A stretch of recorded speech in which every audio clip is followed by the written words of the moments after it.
Welcome to THA Talks, for free thought and open minds.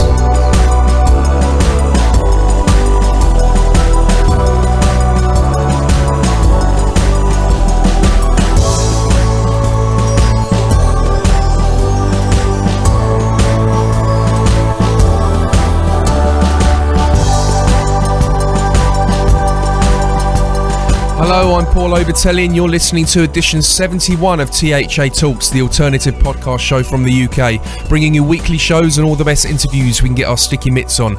If you'd like to check out our full archive, just go to www.thatalks.com to listen to or to download all our free content. Our talks include news, conspiracies, spirituality, the occult, science, history, art, philosophy, religion, and much more. For anyone who would like to contact us and give us some feedback or recommend a guest for the show, you can email us at info@thatalks.com. Again, that's info@thatalks.com. And don't forget, you can subscribe to our show via our RSS feed, and you can also find us on iTunes and Stitcher and many other podcast directories out there. Well, hello again, ladies and gentlemen, and thank you again for tuning in. It's great to be back here on THA Talks. We've got another fantastic guest coming up in a short while. But before we do that, we have actually got to go to the other side of London for a surge and a dramaturge and a man called David Parry. Good evening, Mr. Obatelli. How are you? I'm very well, thank you, David. And you? Oh, just thinking of all sorts of things. Great wonders he brings for the king, and for me he brings a gold ring. Daytime comes, nighttime goes, without even knowing my name. Lord of the Rings? Actually, no. Medieval Love by The Cake, an old hippie group. It's been on my mind because lots of curious things are on my mind at the moment, including the fact I am being consecrated as a Gnostic bishop in Venice this July. Well, that sounds like a good excuse to get out there, I think. I better start saving my pennies. I think you've got to be there, don't you? And it seems to be a perfect way to marry my Christian origins with my present pagan tendencies. Oh, okay. So any more information on that, or is it just going to be revealed at a later? More will be announced shortly. That's all I'm saying. But it sounds intriguing. It sounds a little bit esoteric as well, which is quite appropriate for our guest this week, isn't it? Well, obviously there's a link there. I mean, I suspect I've had friends in common with Andrew since the 80s, actually. We've got friends in common now, of course, who must remain nameless because it's not professional. I mean, as a writer, he's deeply versed in the esoteric. The Heretic magazine is incredibly interesting, and he's the editor, of course. And I think we've got lots of very deep, wily, arcane material to look forward to this evening. I agree. Okay, well, this evening we'll be speaking with Andrew Gough. Andrew has been a researcher of historical conundrums for many years and has studied with the Spanish cabalist who mentored Jean Cocteau and Salvador Dali. He is the editor of The Heretic, a digital magazine that features leading voices in the genres of alternative history, religion and science. He is the former editor of Mindscape, an ancient and alternative history magazine, a former director of the Institute of Interdisciplinary Sciences, as well as the former member of the long-running esoteric and Rennes Le Chateau Centric Research Society. Andrew is also an experienced presenter of historical documentaries and has most recently featured in a multitude of new programs, including What on Earth, a 6-part series of the Science Channel, Inquisition, a 4-part series of the Discovery Channel, Forbidden History 2, a 6-part series on UK's Yesterday's Channel, Myth Hunters, and an episode on the Viking Varangian Guards. So another one to sink our teeth into, David. Yeah, I think we've got a lot of absolutely fascinating material and sources to examine. Let's get to it.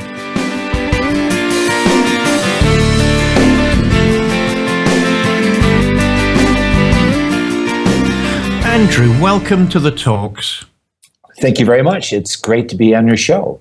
Well, it's a real privilege to have you on our show. Paul and I have been discussing it over the last couple of weeks.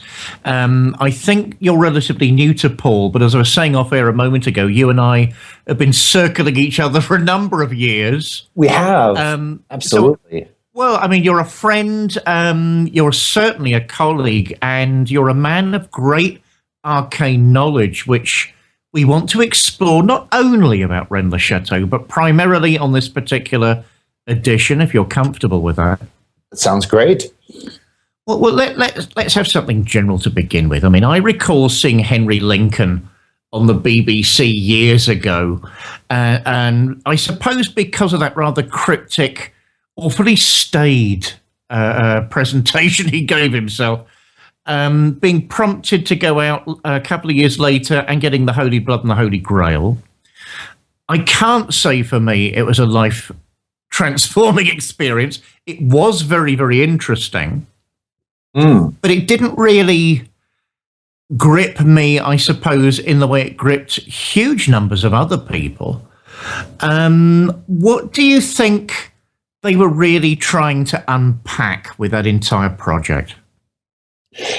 Yeah, the series of BBC documentaries followed by and the book, The Holy Blood and the Holy Grail. I mean, for many people, that just lifted the veil on. Well, wait a second, you're joking. You mean it's not the way we thought it was, and this sort of mystery was revealed to a priest in the south of France, and before the turn of last century, and it may have been revealed to him. Amazing. So it's one of these mysteries that it doesn't have many prerequisites. You don't have to be an Egyptologist. You don't have to have a lot of detailed knowledge about things esoteric to get your head around what may or may not have happened in the so-called mystery of Rennes Le Chateau. Well, I mean, before it became transformed, transmuted, and made even more unclear by Dan Brown and his blockbusting book, of course. Am I going to get a bit more publicity? I suppose I am. The bloody Da Vinci Code. I mean, look, Andrew, what is Rennes Le Chateau in real terms, and what is its secret? Yeah, well, the latter is the $64,000 question. But really, so you were talking about this mystery of a priest who is really nobody. He has no sort of background that would afford him any kind of special treatment or special circumstances, and he becomes the priest of a really small hamlet, a small parish on a little hilltop south of Carcassonne, in the south of France, near the Pyrenees. And it's really like a death sentence. I mean, to be assigned to this parish is not a very prestigious assignment. And allegedly, while he's restoring his dilapidated church, which is dedicated to Saint Mary Magdalene, he knocks over a pulpit and finds that there's scrolls that, well, that's the question. What did he find, and were they scrolls? And the legend goes that he took them to his seniors, who said, "Well, this is really old French. This is appears to be a code. Whatever it is, we don't understand it. Go to Paris. Maybe they can sort you out." So allegedly, he does. He comes back, apparently all the wiser. And all the more peculiar. He renovates his village in a very esoteric fashion, really creates some, well, just really inspiring, but very, very odd building projects. And he has money. All of a sudden, he has money. And by all accounts, whether because he has money or what he's discovered is so unnerving, the records show that he begins to drink, and he drinks quite heavily. So what did he find? Where did this alleged wealth come from? And why has he encoded sort of the design of his church and the towers that he created in his village all along a certain sort of theme? I mean, I remember reading years back something about the fact he was threatened with excommunication and flagrantly threw that back in the face of the church authorities. Okay, do it. I must admit that didn't mean much to me, since I've hung around church circles for a very long time, and that seems to happen on a weekly basis. Other things did catch my attention a lot more. I mean, there was talk of the demon Asmodeus being included in the architecture, this mysterious blue apple that keeps turning up. There was also talk in the book of the Good Father being placed at the top of a makeshift pyramid after death and being wrapped in robes, whereupon people in limousines would drive up to this ziggurat, for want of a better word, and pull tassels in some sort of ritual manner as they pass the corpse. I mean, these obviously are very intriguing features of the story. What do you think of them, Andrew? Well, there's so much. I know of no other subject in esoteria that has so many aspects of what could be a mystery. Perhaps they all are, or as I increasingly come to feel, none of them are. Is there a mystery, or is there just an exceedingly large amount of information that we don't understand? The thing that begins to intrigue me, though, is this whole notion of why this region should be regarded as significant. Why is it important? And what the short version is when Rome sacks Jerusalem in 72 AD and takes all these incredible relics from Solomon's temple back to Rome. We see the menorah being paraded down the Stela through the streets of Rome, and so they've taken the greatest relics of the ancient world. And then in 410 AD, the Visigoths sack Rome. And where do they take that stuff, that booty? They take it right back to the vicinity of Rennes Le Chateau, around Toulouse, not far from Montségur, which the inspiration for Indiana Jones, Otto Rahn, would later become obsessed about looking for the Grail. And why wouldn't he? They're the relics of Solomon's temple are now allegedly in that vicinity. And in fact, there's a historian who inventoried them, said, right, menorah, check, gold emerald table, check. Yep, it's all here. So one school of thought is that, some of those relics may have found their way to Rennes Le Chateau. Gosh, I mean, you're preempting my questions a little because I think it begins to open up a series of dark waters. Let's get to them in a minute. I mean, what I want to say was, I suppose, because we're both also students of the arcane, all the things I enumerated to you a moment ago, I couldn't fit into any known system. Have you ever managed to do that? By system, do you mean like a framework? Yeah, a school, a framework, a philosophical view. Yeah, I mean, so no, it defies it because it ticks the box of each of them. So we have, what could the treasure that this priest may or may not have found be? Well, it could be relics from the Temple of Solomon. It could be information on scrolls about the truth about Jesus Christ. I'll come on to that later because I tend to lean towards that one. But because these parchments appear in the Gerard de Sede book, which really got the party going, and Henry Lincoln deciphered, and these parchments, which are really peculiar, mention things like shepherd, no temptation, Poussin in 10 years hold the key.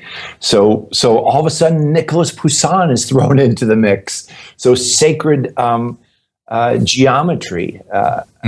Although, the shepherds of Arcadia, the painting that is depicting the shepherds looking at a tomb, which is very similar to a scene just a mile away from Rennes Le Chateau, a site that has a tomb with the same sort of backdrop, and Conford, the acclaimed sort of British head of the Royal Institute of Art at the time, said he saw pentagrams in the Shepherds of Arcadia geometry. Now, I spoke to the chap who took over for Conford, and he said, no, Conford would never have ever believed that. I said, well, he's on record, on video, as having said that. How do you reconcile that? He said, I have no idea, because he would never have said there was pentagonal geometry in that painting.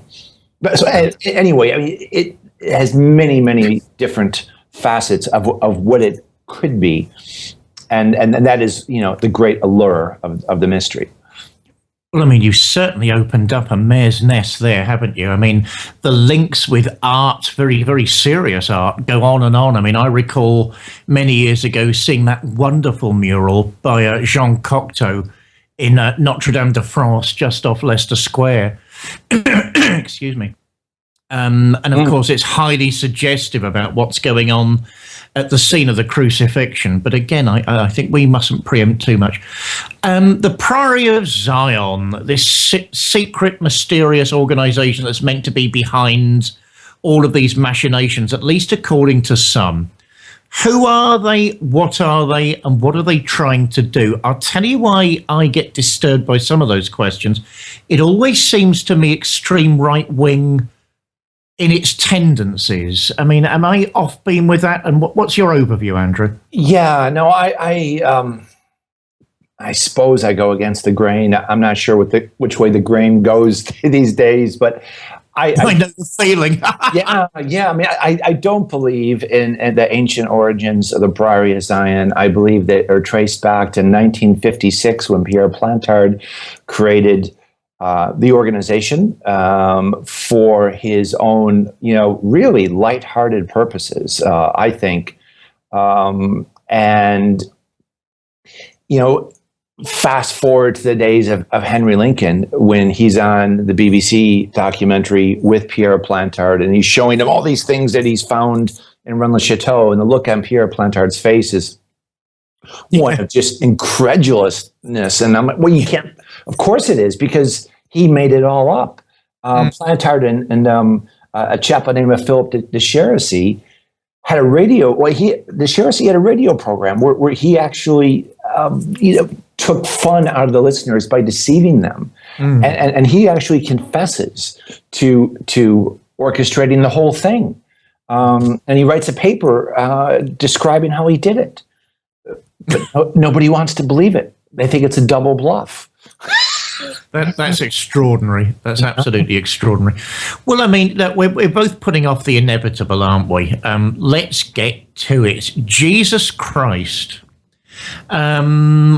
Are we looking at hidden information, in your view, about the life, death, and possible resurgence of the ministry of Jesus Christ? Are we looking at hidden bloodlines who are his descendants? And why should that worry anybody in the 21st century anyway? Yeah, excellent questions. I mean, I think to put in the context why the truth about Jesus Christ, whether he was crucified or not, for instance, is at all important, is that in the day, imagine if you have a family who has ruled the world for hundreds of years, and I'm speaking of Habsburgs. Their dynasty is in decline. They used to decide who the next pope was. Nobody would mess with these guys, but their dynasty is in the decline. And if you could retrieve information that would prove beyond a shadow of a doubt that Jesus Christ was not crucified, for instance, then that is an instrument of blackmail that you could use to retain your power structure. And what's really interesting to me is the element that puts the mystery of Rennes Le Chateau, a French mystery, into the context of England, and that is the Oxford connection, which has to do with two priests. One of them, William Barrett, who's speaking of an earlier priest, Canon Lilly, who I think died in 1950, 1948, something like that. And what's fascinating is that Lilly recounts to the younger priest, Barrett, that in 1891, because he is an expert in Old French, was called to St. Sulpice to help the young teenager, Abby Hoffet, with some scrolls that a priest from the south of France had brought in to Paris. And that what the scrolls said, that there was proof beyond a shadow of a doubt that Jesus Christ was swapped with religious zealots and not crucified and lived to 45 AD. And if you hold that thought just for a second, what for me gets really interesting is that there is proof, documentation, that the Habsburgs, mightiest family on planet Earth, opened up a checking account with consecutive checking account numbers. I mean, the next one after theirs was Berenger Saunière. And envelopes of deposit slips to that Budapest bank that they shared consecutive checking accounts in were found by Jean-Luc Robin, who was the curator who lived in Saunière's house at Rennes Le Chateau during the 80s, Villa Bethania. And of course, Jean-Luc would later be murdered, a friend of mine, just a few years ago. So there's this notion that that's what this is all about.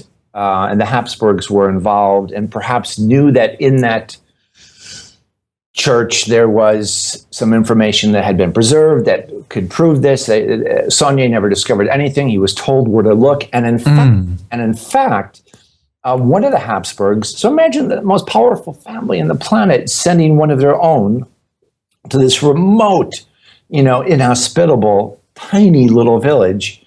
Well, that's what happened. He was known as the stranger, and he was going there on multiple occasions. Why? Well, I mean, this is one of the more intriguing parts of the mystery for me. You've opened up a can of worms, my dear friend. I mean, certainly that fits in with the Islamic view of the crucifixion very, very clearly. I suppose you're already exciting a series of loosely related questions in me. It would be possible for Jesus Christ still to be some sort of divine man, God, and other things. But I suppose my concern with all of this is I wonder how powerful a tool blackmail actually is, since these things are so mysterious in the first place. And I seem to recall, and correct me if I'm wrong, because this was a long time ago, certain people talking at the time about the staging of the second coming based around the lineal descendant of Jesus Christ. This is a real second coming because we've got one of his descendants who can rule Europe. I mean, what do you think of all that craziness and rumor and badinage? Was there anything to it, or people taking that seriously? Yeah, well, I think you're referring to this notion of a bloodline. Yeah. And that is what the Priory of Sion is sort of based on. Pierre Plantard allegedly being the last descendant of that line that includes, well, you name them, all the great sort of intellectuals of history. I don't believe it. I really struggle with the notion of a bloodline. For me, it's who cares? Unless, unless there's something, and this gets into a whole different other subject, unless there's something about the blood itself, about a hybrid or species that is not, if it existed, human, then maybe the purity of that is interesting. But if it's just a lineage, I just don't get it. But and I'll borrow from Michael Bajan, who's the late great Michael Bajan, one of the co-authors of The Holy Blood and the Holy Grail. In his subsequent work, he calls attention to the fact that at the time of the crucifixion, that wasn't, there weren't front row seats. You were a long ways away. And if you had binoculars back then, they wouldn't even be good enough, because you couldn't see what was going on down in the trenches. They kept you away. So who was crucified and who wasn't would have been open for debate. And you could see the following playing out. Pontius Pilate saying, "Listen, King of the Jews, I'm not convinced. I don't care. Joseph, his uncle, you're a powerful guy. Get him the hell out of town and don't ever bring him back." And and we'll call this square. I'll pretend I killed him. You get him out of town. And you can sort of see that. And so where would he go as he's dispelled from the greatest sort of Jewish community on the planet? He would go to the next largest Jewish community on the planet, potentially, French Gaul, which is, right in the realm of where legend says Mary Magdalene came on the shores of France with her daughter, Sarah. And this is why there's a school of thought that says, forget the bloodline, the actual body of Jesus Christ and his wife, Mary Magdalene, and their children are buried in the vicinity of Rennes Le Chateau. I agree with you. That's riveting material, but I suppose I'm on we're singing from the same hymn sheet. I mean, if it is just lineal descent, I still can't see how that affects us nowadays. Before I bring Paul in, Alistair Crowley, every man and every woman is a star. Surely if we're all divine, even if Jesus Christ was divine, we're not actually saying that's an exceptional quality in him that the rest of us don't have. Yeah, I like it. Well spoken. Well spoken. Paul, I can feel those conspiracy juices flowing. Well, I mean, you say conspiracies. I mean, this is a subject I haven't really researched a lot of. To be honest, I've heard a lot about it through other sources and bits and pieces come up, but it's just one of the things I've never got stuck into quite a bit. The first time I obviously came across it was the Da Vinci Code film. I mean, Andrew, how accurate is some of the accounts in that film, the Da Vinci Code, for those of our listeners that have watched that? Is it just a complete fabrication, like a Hollywood tart up of it, or is there some interesting parts of that story that can teach us about the what we're talking about with this small town? Yeah, no, it's interesting. I mean, there's no doubt that the Da Vinci Code used and borrowed from the story of Rennes Le Chateau. And there's perhaps no better example than the curator, Saunière, being, there's the name Saunière alluding to the mystery itself, being laid out dead, his body laid out in a ritualistic fashion. And so not only are they using the name Saunière to tie the Da Vinci Code storyline to the mystery of Rennes Le Chateau, but they're actually referencing one of the more interesting aspects of the story is that a lot of these priests, Saunière's mates, and arguably Saunière himself, are murdered. Or appear to have been murdered. And at risk of being verbose, if I could just back into that with a sort of reflection on the Habsburgs for a moment. Right. Remember I was talking about the stranger, the Habsburg, who comes to Rennes Le Chateau. That's Archduke Johann Salvador. Really curious guy. He's a Habsburg. He dies mysteriously on a ship outside of Argentina, but before he went on the ship, he legally changed his name, all kinds of weird stuff. So he's going to Rennes Le Chateau, and arguably, he tells Saunière where to look. There was no accident. There was no discovery.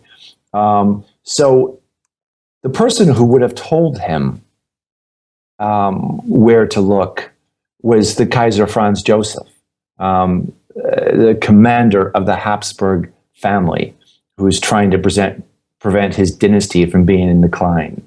So he has this heretical information. Who's he going to pass that on to? Well, he's going to pass it on to the next sort of Habsburg who's an heir to the throne. And who is that? That's Franz Ferdinand. So imagine a secret's retrieved from a Habsburg, and it's passed on to the next heir of the line. Well, Franz Ferdinand is assassinated in an event that leads to the start of the First World War. So tragic. Who now would receive the secret that Jesus Christ survived the crucifixion?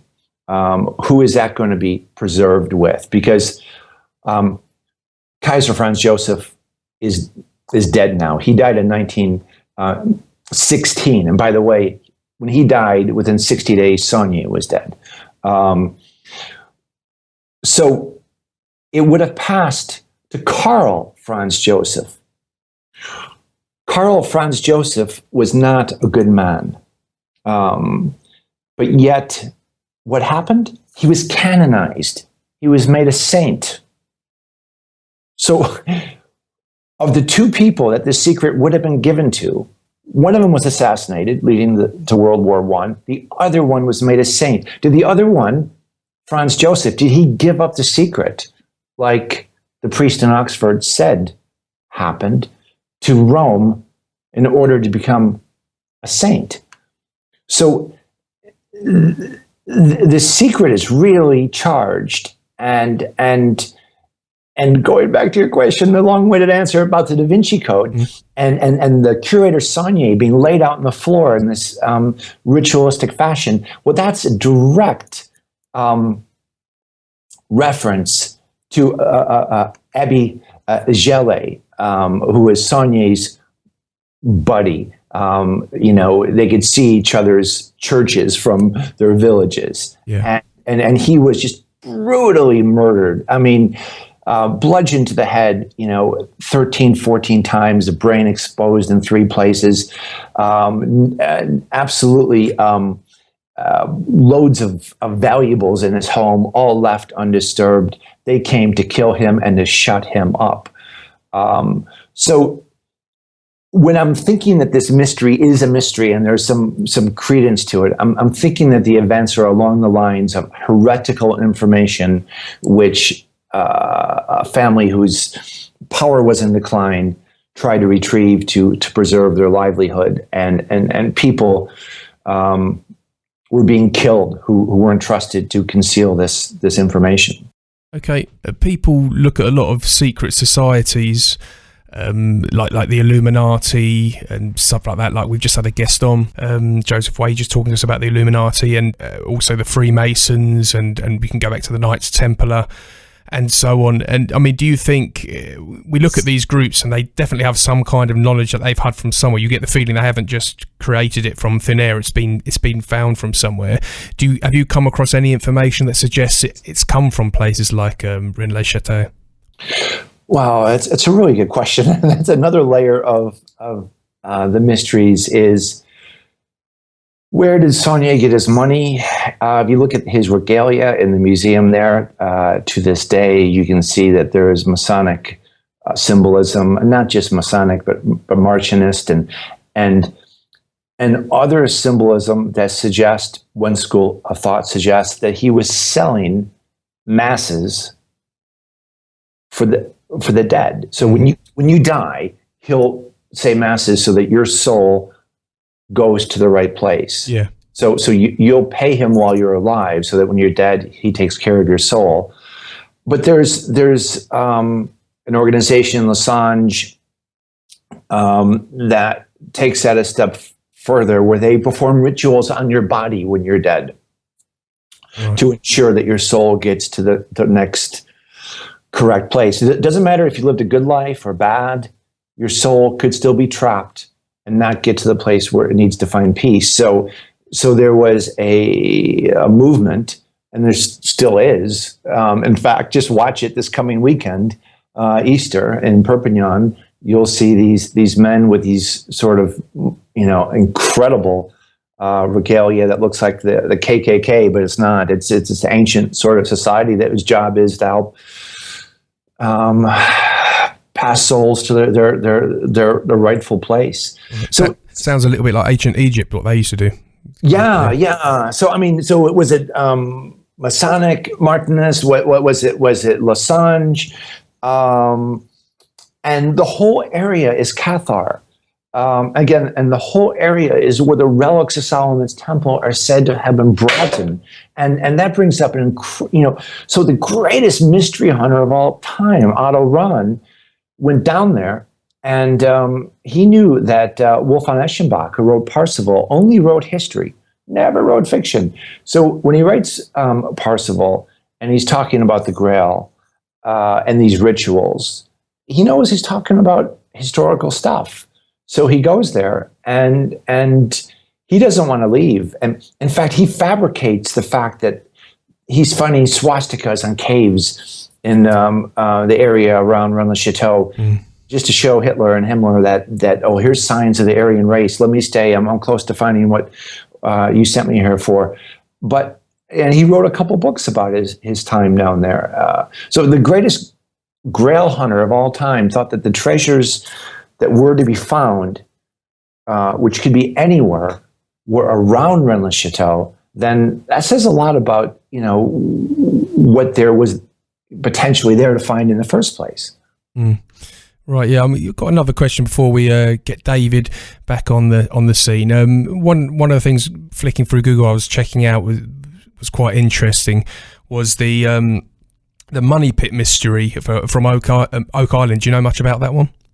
Yeah, that's interesting. That sounded interesting. Could we talk a little bit about that?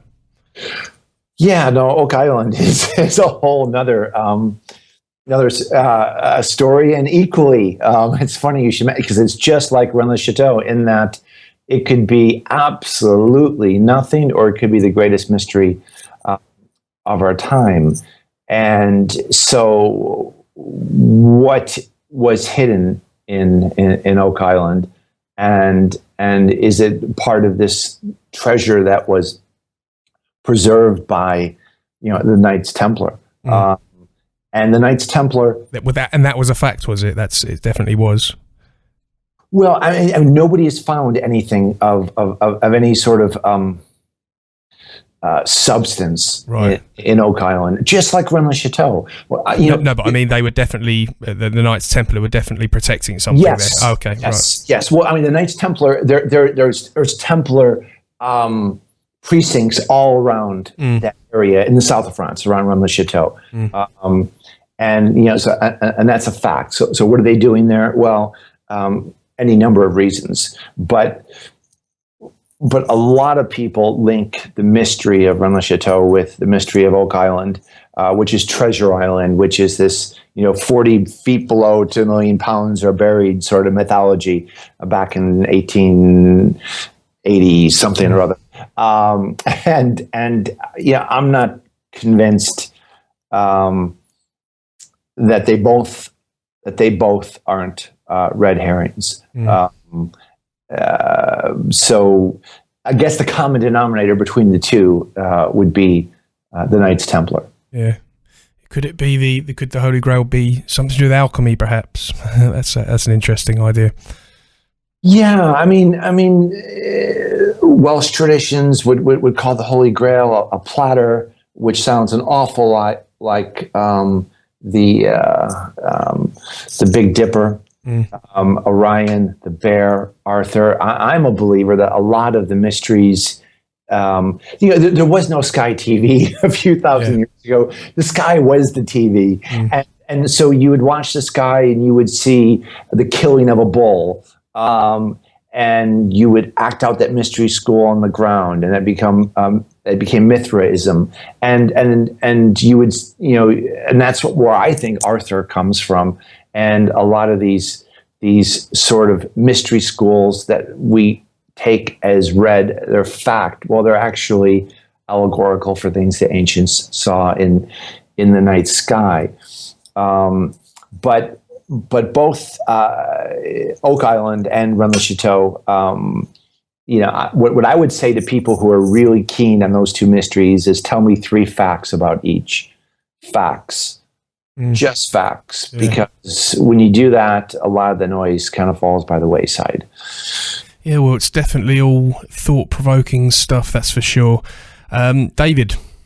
Well, I mean, you and I agree we've got to have Andrew back on the show. I mean, he's such Absolutely, a reservoir of information. It really is tempting to start going off into other areas. Yeah. But I mean, I think we've got to be a little focused this evening, simply because this is something Andrew's known for. Andrew, I've got to do the dirty on you. What's all this Nazi stuff? You know, Otto Rahn, an intriguing man, no doubt. But what was he up to, and what does he, in your mind, actually start to claim to Hitler and Himmler? Yeah, I'm a huge Otto Rahn fan. I really am. He's the reluctant Nazi. He doesn't want to be a Nazi. They kind of force him to become one. And I really think he's the inspiration for Indiana Jones. So he goes down there again because he knows that Eschenbach has only ever written history. So here's Parsifal, which Hitler loves, everyone loves, and it's talking about these rituals, and it's talking about the Grail. And you know, the Nazis are all over the world at this point trying to find proof of their ancient Aryan heritage that goes back hundreds of thousands of years in their mythology. And he goes to the area around Rennes Le Chateau. Some say he went to Rennes Le Chateau, but he's really over to the west and a little bit north around Montségur and Tarascon and all these caves.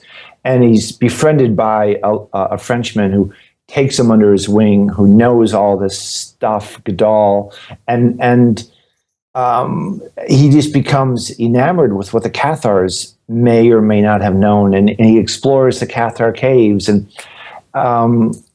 he could very well have found what he was looking for. I happened to go on a journey to his home, Otto Rahn's home, in the vicinity of Montségur the week that it was being demolished. Wow. And I went up into the attic.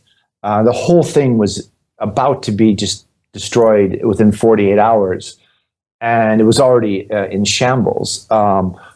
But to this day, it haunts me because I hate to admit it, especially on radio, but I kind of chickened out because where would you hide? If you're Otto Rahn, where would you hide all your precious stuff? Well, you'd probably hide it in the attic. There were men up in the attic violently smashing things, and I actually heard a gunshot. And I'm like, oh, I can't believe my luck. Here I am in Otto Rahn's house the day before demolished, and I can't go into his attic because there's some kind of wild men up there. So I never did.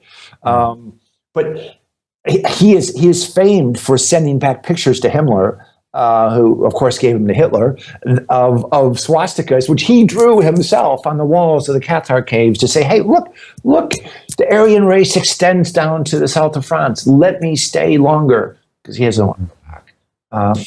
And plus, he also knows that he's on to a winner, because this is where, allegedly, the treasures of the Temple of Solomon are buried. I mean, why would these things, these Jewish mysteries, mean so much to the Nazi Party? You know, I mean, I heard somewhere along the line that there was talk that the only bloodline the Nazi elite were interested in, of course, was the Aryan bloodline. But therefore, that's when I start getting confused. I mean, Jesus, I assume we all roughly agree, was a Jew. Therefore, why would the Nazi elite have taken such an inordinate interest in these things? Yeah, excellent. That's an excellent perspective and question. It really is. You know, I can only speculate that it's because they just wanted to lay claim, as they did during this time, to any relic and all relics they could get their hands on. And Monument Men, the film, highlights this, but it's rampant. And you know, the crystal skulls, all these things, they're just getting their arms around, and they're displaying them up in Wewelsburg, and they're it's a passion of mine to find out where these things are, because Yeah, when I did presented in Nazi Temple of Doom, there's this lake in Bavaria where they found this cauldron, and the cauldron dates to the time of Himmler and Hitler. But the fact that it was deposited in this lake, which is right off the road where the Allies were chasing the Germans at that time, right at the end of the war, tells me there's other things in that lake right in the spot as well. So what could that be? And I don't think we've even begun to skim the surface of what the Nazis got their hands on and what's lying buried in a cave or a lake somewhere as we speak. Oh my gosh, my friend, that would certainly make a show. Where do I go with this? There's talk of geomancy around Rennes Le Chateau. There's talk of alchemy. There's talk of all sorts of esoteric connections. I mean, is this hearsay and rumor, or are there actual evidences to show a link with these ancient sciences? Yeah, there's some I really kind of shut down when I see all the sacred geometry, and I'm not saying that it's not possible. And I do, just look at Paris and Luxor and London to see that there's mindful geometry about alignments that are sacred, that have esoteric significance. And when you look at the area around Rennes Le Chateau, the work of Henry Lincoln, they have found churches or wells, or really it's just churches who are all connected by the same I forget, 2,183 feet or something like that. And they're all at a certain alignment to each other. And it looks like, on one hand, there was some ancient way of putting a pentagram on the ground, and its alignment is perfect. Then others who, Putman and Wood, who two gentlemen who did a book that just kind of dissected each of the elements of the Rennes Le Chateau mystery to expose the fact that it's not a mystery, really. They may have thrown the baby out with the bathwater in some instances, but for the sacred geometry, they kind of show statistically that these alignments occur by chance.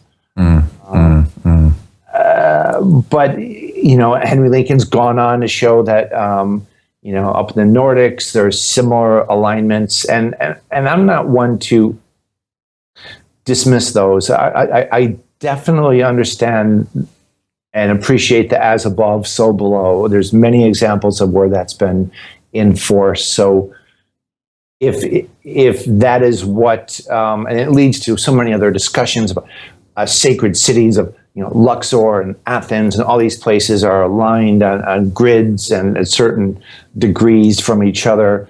It begs many questions about, is this coincidence, or was there some divine ancient intelligence that we have forgotten?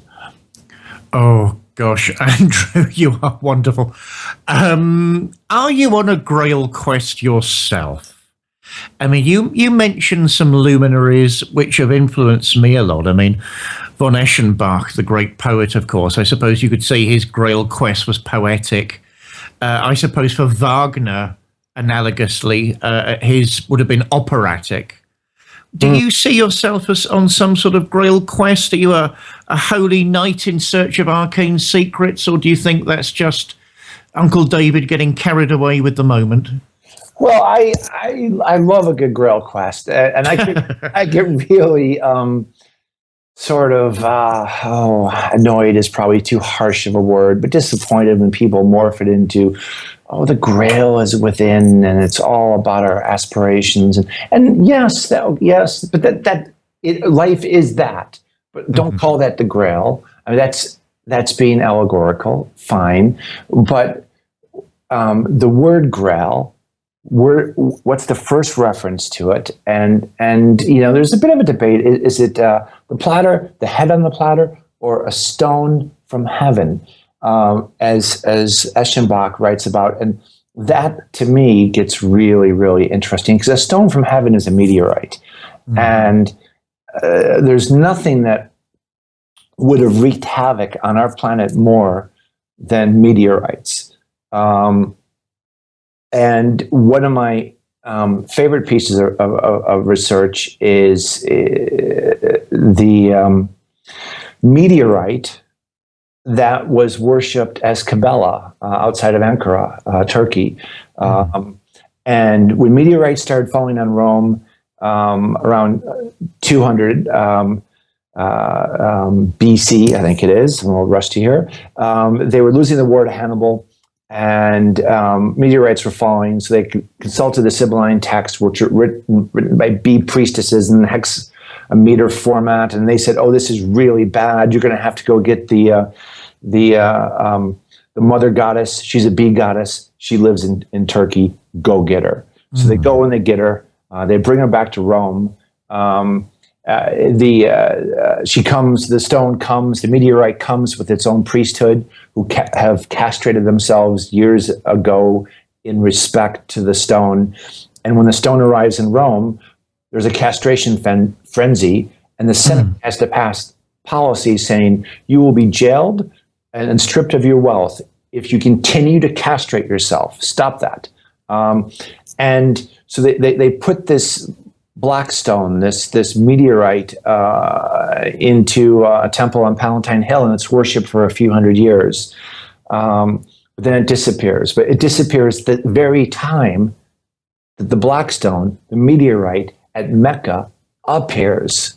So I argue, could the stone at Mecca, which by the way is not Allah, it's called Alat, the old woman, and priestesses, 7 of them would proceed naked counterclockwise around the black stone in honor of it. And the priests to this day who support it, who look after the meteorite, the stone from castrate themselves in honor of the stone.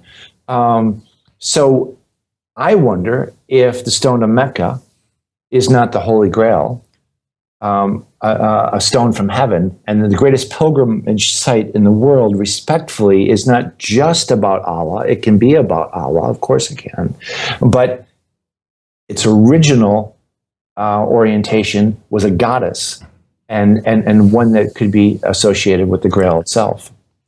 Do you know, I've noticed this across the years. You and I tend to resonate on all sorts of weird astral levels. You are preempting something that's been haunting me all week as we came up to this interview.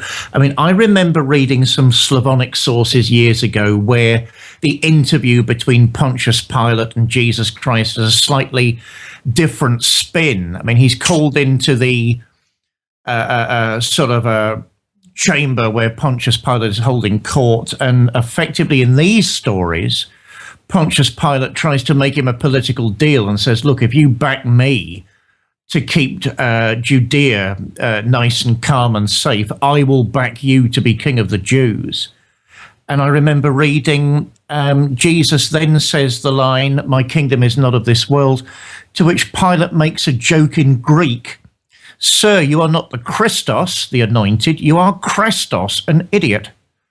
Wow. And I thought at the time that in itself is a leading story. There are hidden Islamic elements. I'm not saying Muslims are idiots. You know, the idea of the holy fool, the man that's got access to other types of wisdom, other types of cognition, modalities of experience, which aren't given to many. There always strikes me as something Islamic behind Rennes Le Chateau, behind these stories of the crucifixion, and behind the type of material I've just quoted, which tends to be repressed in the West.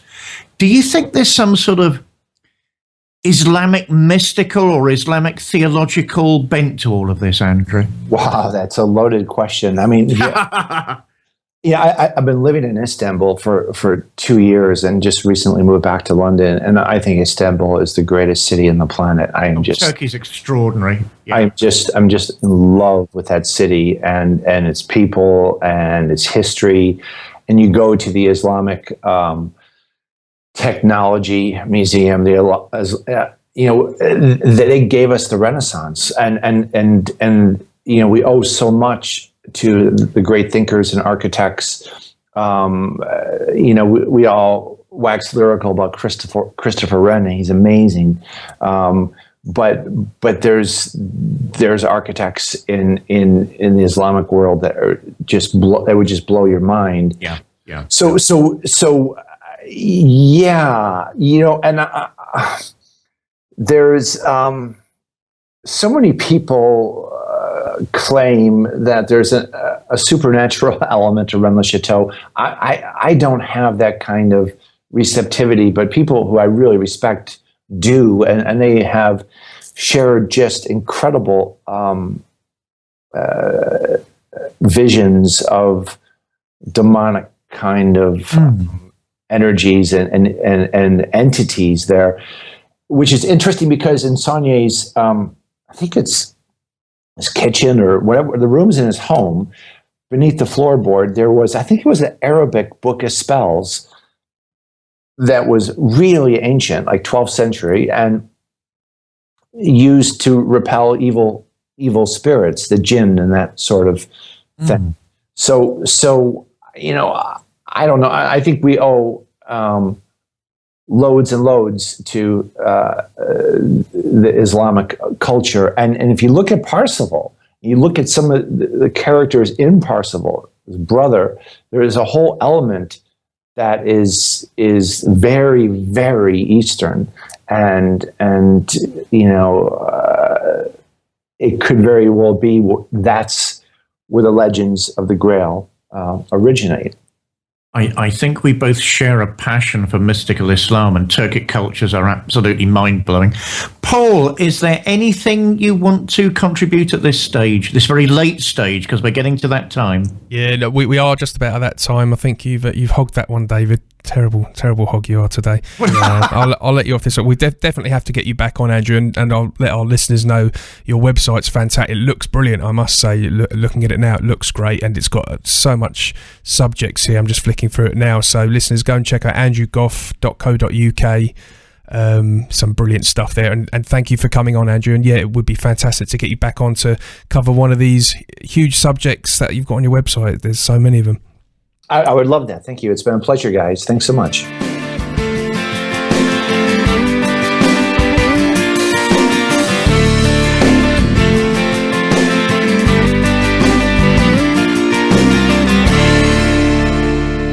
And that was Andrew Gough. I think I've won my case, young Paul. Isn't he a genuinely intriguing man? Yeah, no, as I said, his brilliant website. Really like the look of it, actually. It's making me quite envious. But yeah, it's real interesting stuff. As I said, it's not a subject that I've really buried myself into. So it was interesting hearing, and I think I'm going to have to indulge in some research into that, I think, because it's interesting stuff. You see, I'm quite surprised at that. I mean, all of these conspiracy, a lot of the sort of modern conspiracy theory world actually was sparked by the whole Rennes Le Chateau, Holy Blood, Holy Grail malarkey back then. And I mean, a lot of the truth movement actually in those days was inspired. What is going on behind Christianity? I think what it was is because the Daniel Brown's book, was it? Dan Brown. He got so much media attention and it was so mainstream. Sometimes it can kind of put you off because you think, why is that? If that's so truthful and so revealing, why is it getting so much attention? And you kind of start to question it a little bit. But then again, it could be on the flip side that you best place to hide something is under someone's nose, isn't it? Well, I hate to say something nice about Dan Brown, but it was a page turner. And don't forget, I mean, he only takes really materials that other people have already written. As far as I remember, there was actually a court case where the Holy Blood, Holy Grail people took him to court for plagiarism. And quite rightly, the judge said, well, no, I mean, what he's done is written a novel.